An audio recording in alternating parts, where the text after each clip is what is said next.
क्या हुआ यशु? ऐसा लगा जैसे किसी ने मुझे अंदर से पुकारा। एक खिलौने वाले चाचा जी अंदर होंगे, उन्हें आज ही यहाँ लाया गया है। क्या तुम उन्हें ढूंढकर मेरे पास ला सकते हो मित्र? अंदर बहुत कोढ़ी है, सबके सब कंबल ओढ़कर एक ही जैसे दिखते हैं। अब उसमें से तुम्हारे खिलौने वाले चाचा कौन है मैं कैसे बताऊंगा यशु? ए बच्चे, यहाँ क्या कर रहे हो?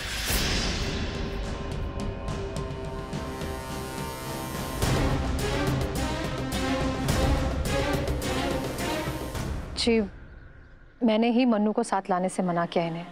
देखिए रवि गुरुजी, मन्नू के लिए बहुत मुश्किल वक्त चल रहा है, उसे किसी के सहारे की जरूरत है, इसलिए मैं उसे इस वक्त अकेला नहीं छोड़ सकती।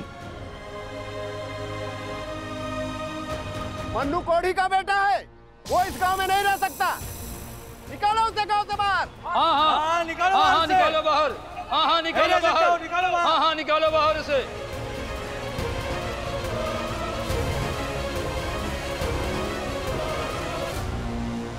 सुना आपने? पूरा गांव ये चाहता है कि मन्नू को इस गांव से बाहर निकाल दिया जाए। अभी भी कुछ कहना है आपको? रवि गुरुजी, बस, समाज सेवा अच्छी बात है, बहुत अच्छी बात है, परंतु परिस्थिति को नजरअंदाज नहीं किया जा सकता। मन्नू अपने कोढ़ी पिता के साथ उस घर में रह रहा था, इसलिए उसके ऊपर उस कोढ़ का कोई ना कोई प्रभाव जरूर पड़ा होगा। इसलिए उसे कोढ़ियों की गुफा में जाना ही होगा।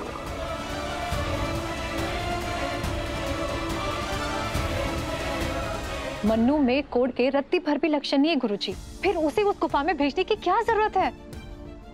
ईश्वर कभी मंजूरी नहीं देंगे आपको कि आप एक मासूम को बिना वजह ऐसी सजा दे रहे हैं।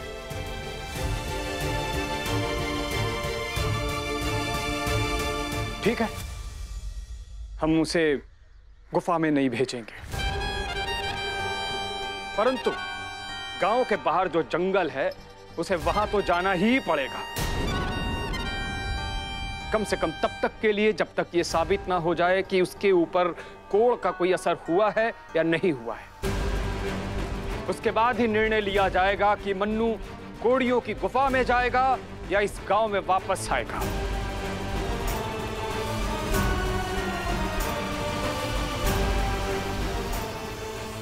हाँ, रब्बी गुरुजी बिल्कुल सही कह रहे हैं।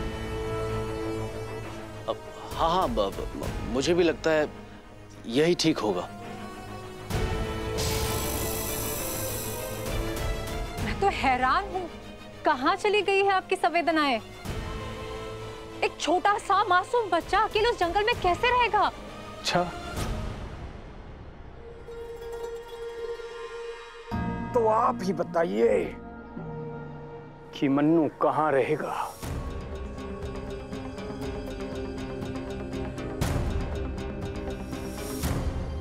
मन्नू मेरे साथ रहेगा, मेरे घर में।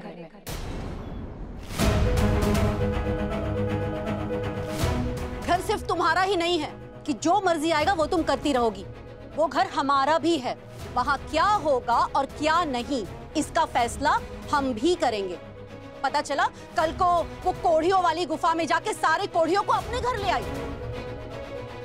अरे सबके सामने ऐसे बात करते हैं क्या? तुम शांत हो जाओ मारिया, हम आराम से बात करेंगे ना। कौन समझाए यीशु की माँ को? यहाँ तो मन्नू को बचाने की जंग लड़ रही है और वहां उसका अपना बेटा कोढ़ियों की गुफा में पहुंच गया है। मेरी को तो इस बात की भनक भी नहीं है कि जब यीशु गुफा से वापस लौटेगा तो मैं उसे भी गांव से बाहर फेंकवा दूंगा, हमेशा हमेशा के लिए।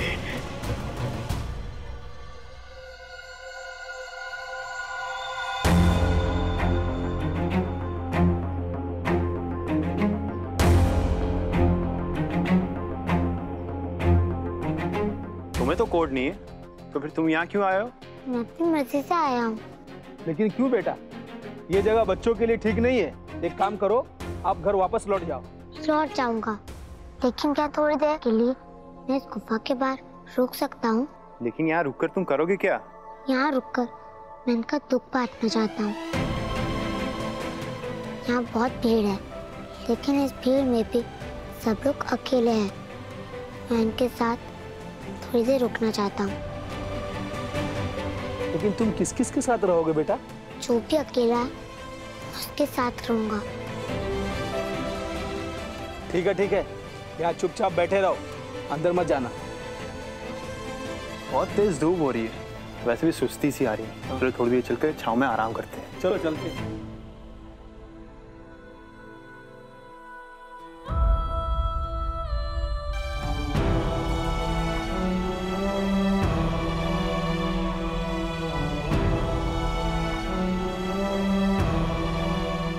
क्या हुआ? खिलौने वाले चाचा जी मिले के मित्र? नहीं, आज 3 नए लोगों को लाया गया है और उन तीनों को मैं यहाँ पे आने के लिए तो नहीं कह सकता ना। और वैसे भी मेरी बात तो कोई मानेगा ही नहीं। अगर वो बाहर नहीं आ सकते तो मैं अंदर जाकर उनसे मिलूंगा।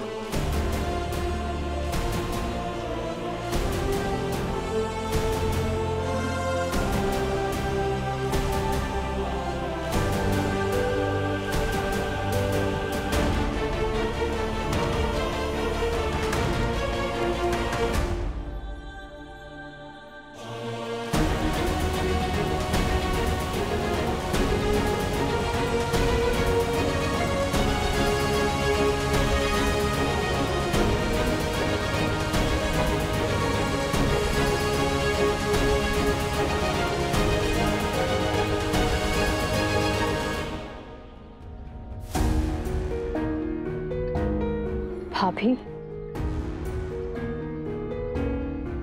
भाभी, मुझसे पहले उस घर में आप आई है, वो घर आप ही का है। पर भाभी समझने की कोशिश कीजिए ना, अभी इस वक्त उस बच्चे को हमारी जरूरत है। परमेश्वर उन्हीं की रक्षा करते हैं जो दूसरों की मदद करते हैं। और मुझे पूरा विश्वास है कि हमारे घर वालों को कभी कुछ नहीं होगा। तुम कैसी बातें कर रही हो मैरी? तुम क्यों नहीं समझ रही हो कि तुम एक कोढ़ी के बेटे को अपने घर में रखने की बात कर रही हो और कहती हो कि हमारे परिवार को कुछ नहीं होगा? भाभी, मैं आपके डर को समझ रही हूँ, लेकिन मुझ पर भरोसा कीजिए। देखिए, जब तक ये साबित नहीं होता ना कि मन्नू को कोढ़ है या नहीं, मैं अकेली उसकी देखभाल करूंगी। परिवार के किसी भी सदस्य को उसके पास जाने की जरूरत ही नहीं है। फिर तो ठीक है ना भाभी? ठीक है। मन्नू को आप अपने पास ही रखिए।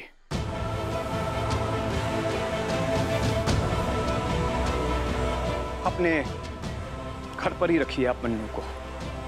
वैसे भी आपका बेटा यीशु तो उन कोढ़ियों की गुफा में गया हुआ है।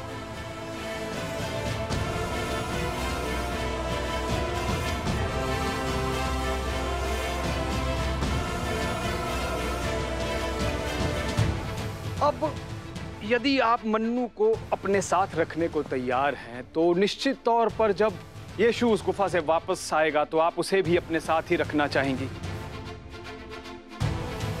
किंतु मैं आपको एक बात साफ साफ बता देना चाहता हूं, बिल्कुल स्पष्ट कर देना चाहता हूं कि आज से, बल्कि इसी वक्त से आपके घर को भी अशुद्ध घोषित कर दिया जाएगा।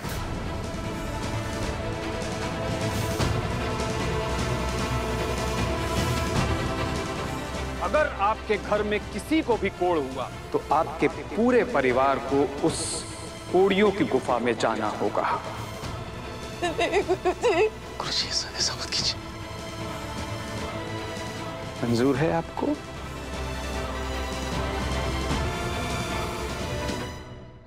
मंजूर है।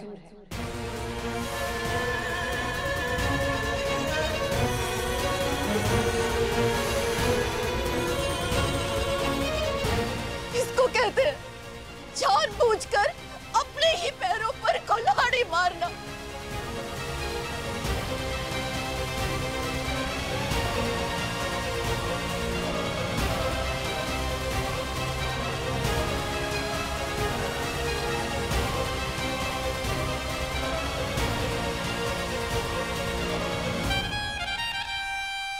यीशु नाम की बला अब खुद ही टलने वाली है। प्रभु, तेरी माया, कहीं धूप कहीं छाया।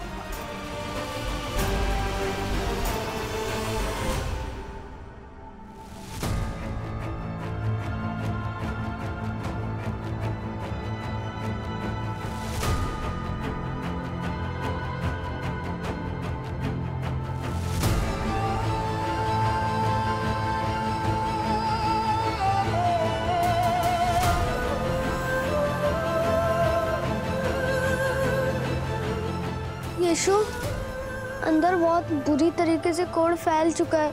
सब लोग कहते हैं कि मैं जल्दी अपने पापा के पास चला जाऊंगा।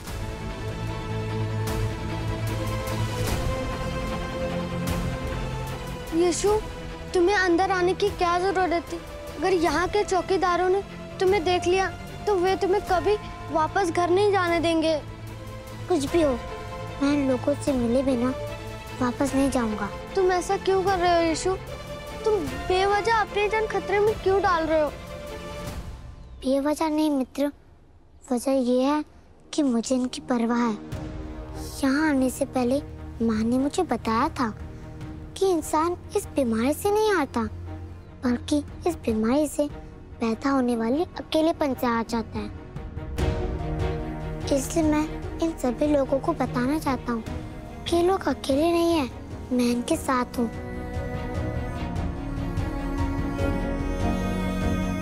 चलो चलते हैं।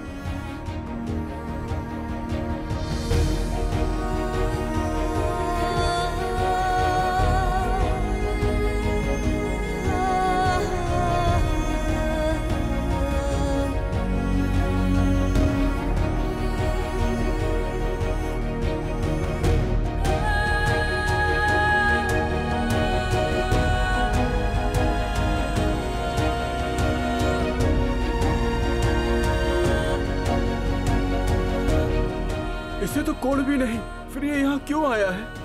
इसे चौकीदारों ने अंदर कैसे आने दिया? पागल बच्चा है, जानबूझकर अपनी जान खतरे में डाल रहा है। चला जा, हमारे पास मत आना। खिलौने वाले चाचा जी कहीं दिखाई नहीं दे रहे हैं।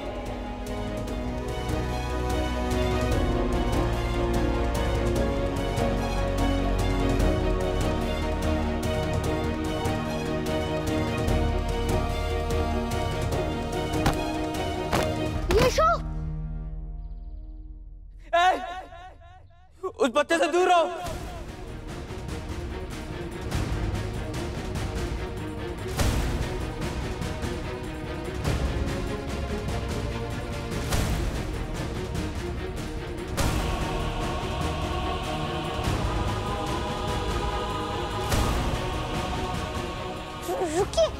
रुकिए, मेरी बात सुनिए, रुकिए।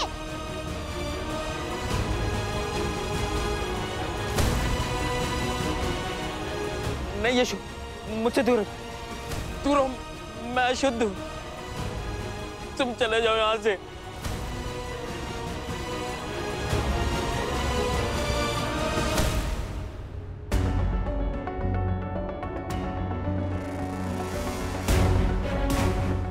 अरे भाई हट।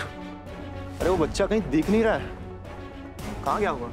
चला गया होगा अपने घर, इसमें इतना चिंता करने वाली क्या बात है? अरे कहीं गुफा के अंदर तो नहीं चला गया? मैं देख के आता हूँ।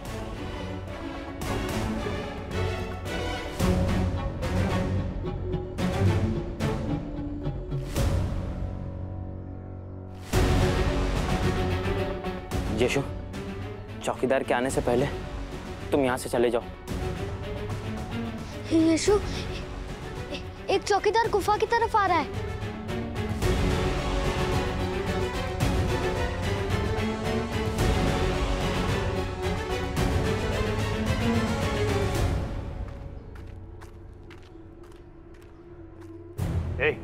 यहाँ गुफा के बाहर एक बच्चा था, कहीं वो अंदर तो नहीं आया?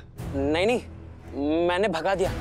भला इन कोड़ियों के बीच में उस बच्चे का क्या काम?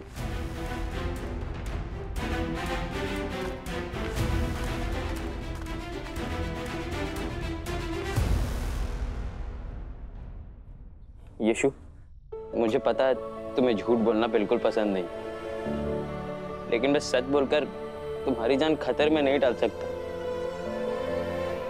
यीशु, अब तुम मेरे लिए कुछ नहीं कर सकते हो, क्योंकि मैं अब बस एक मृत का सामान हूँ। यहाँ बैठकर अपनी धड़कनों का बंद होने का इंतजार करना है बस। आप मृतक के समान नहीं है खिलौने वाले चाचा जी, इसलिए मैं आपको यही बताने आया हूँ कि अभी भी उम्मीद बाकी है, क्योंकि इस बीमारी के नियम अब मैं जान गया हूँ। कौन सी नियम? जब भी किसी नए मरीज को यहाँ लाया जाता है तो 3 दिन तक गुफा का कपाट बंद नहीं होता। वो इसलिए कि 3 दिनों में ये साबित हो जाता है कि रोगी को ये बीमारी है भी या नहीं।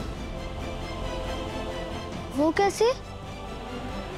कई बार रोगी का साधारण घाव भी इस बीमारी के लक्षणों की तरह दिखाई देता है।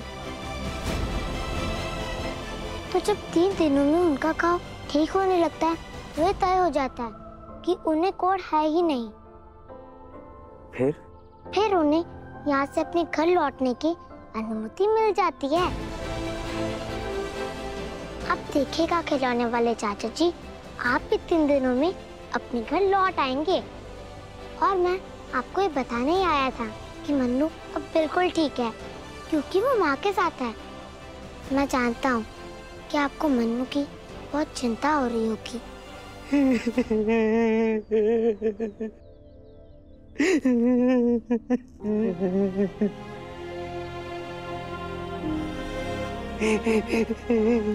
सोइए मत खिलौने वाले चाचा जी, बस परमपिता परमेश्वर पर भरोसा रखिए। माँ कहती है कि अगर आप परमपिता परमेश्वर पर पूरी निष्ठा के साथ भरोसा रखते हैं तो चमत्कार होना कोई बड़ी बात नहीं है। उम्मीद कमजोर हो सकती है, लेकिन उसको मारा नहीं जा सकता। इसलिए आप सब लोग परमपिता परमेश्वर पर भरोसा रखिए। वो चमत्कार भी कर सकते हैं और सब कुछ ठीक भी कर सकते हैं।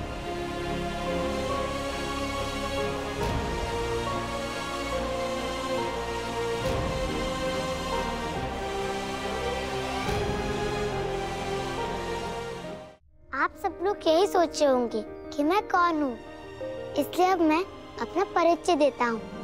मेरा नाम यीशु है, मेरी माँ का नाम मैरी है और मेरे पिताजी का नाम जोसेफ है।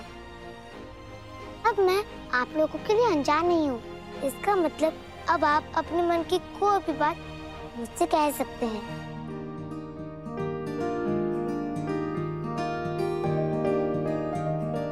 हम दोनों मित्र हैं, तो तुम्हारे मन में जो भी बात है तुम मुझसे खुलकर कह सकते हो।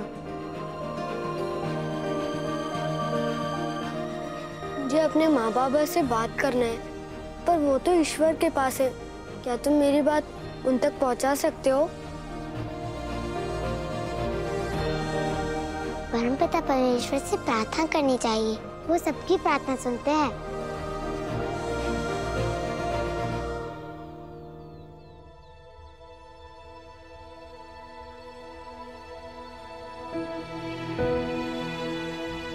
हे परमपिता परमेश्वर, कृपया करके मेरे मित्र का संदेश उसके माँ बाप तक पहुँचा दीजिए।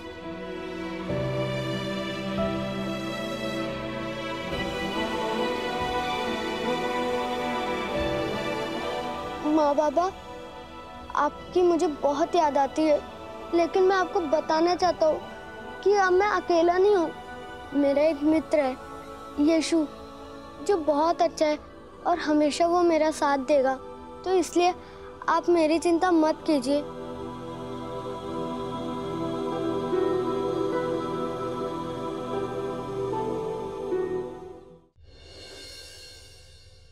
यीशु, मुझे भी अपने बेटे को एक संदेश भेजना है।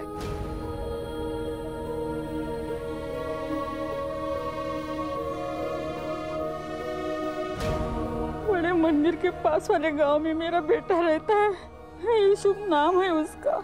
उसे जाकर कहना मेरी चिंता ना करे, मैं बिल्कुल ठीक हूँ और उससे पूछना, मेरे हाथ की बनी हुई रोटी के बिना वो खाना खा पाता है क्या?